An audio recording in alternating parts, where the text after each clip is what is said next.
சகோதர சகோதரிகளே, மனித இனங்களின் மொத்த வகைகள் 4 அப்படின்னு சொல்லி நம்ம பார்த்தோம். அதில் ஒரு இனம்தான் பனு இஸ்ராயல்கள் அப்படிங்கிறது. பனு இஸ்ராயல்கள் அப்படிங்கிறவங்க யார்?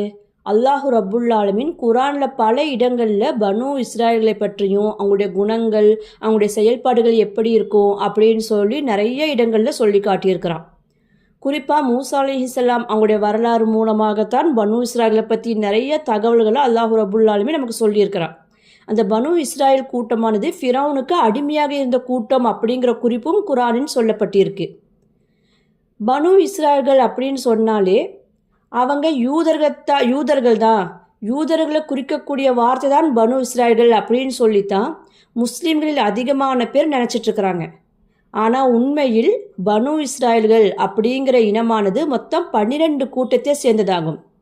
அந்த 12 கூட்டத்தில் ஒரு கூட்டமாகத்தான் யூதர்கள் இருக்கிறாங்க, இன்னொரு கூட்டமாக நசாராக்கள் இருக்கிறாங்க, மீதமுள்ளவர்களாக முஸ்லீம்கள் இருக்கிறாங்க. அப்போ யூதர்கள், நசாராக்கள், முஸ்லீம்கள் இந்த 3 பிரிவினர்களுமே பனு இஸ்ராயல்கள் அப்படிங்கிற இனத்திற்கு கீழே வரக்கூடியவங்க தான். அப்போ நம்ம யூதர்களும் பனு இஸ்ராயல்கள் தான், முஸ்லீம்களும் அதிகமான பேர் பனு இஸ்ராயல்கள் தான், நசாராக்களும் பனு இஸ்ராயல்கள் தான். ஆனால் இது புரியாதவங்க தான் என்ன நினைக்கிறாங்க, பனு இஸ்ராயல்கள் அப்படின்னாலே யூதர்களை மட்டும்தான் குறிக்கக்கூடிய வார்த்தை அப்படின்னு சொல்லி தவறாக நினச்சிக்கிறாங்க.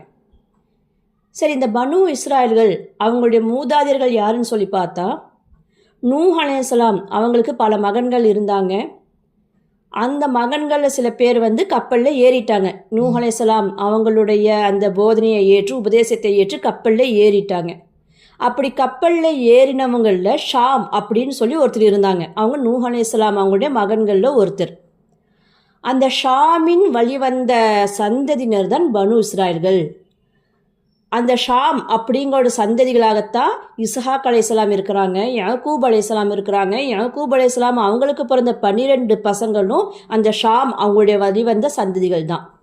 அந்த 12 பசங்க தான் பனு இஸ்ராயல்கள் அப்படின்னு சொல்லி அழைக்கப்படுறாங்க. அந்த 12 பசங்களுடைய சந்ததிகள் தனித்தனியாக பெரும் கூட்டமாக ஆனாங்க. அந்த கூட்டத்தினர் தான் அதிகமான எண்ணிக்கையில் பனு இஸ்ராயல்கள் அப்படிங்கிற ஒரு பெருங்கூட்டமாக அடையாளம் காணப்படுறாங்க.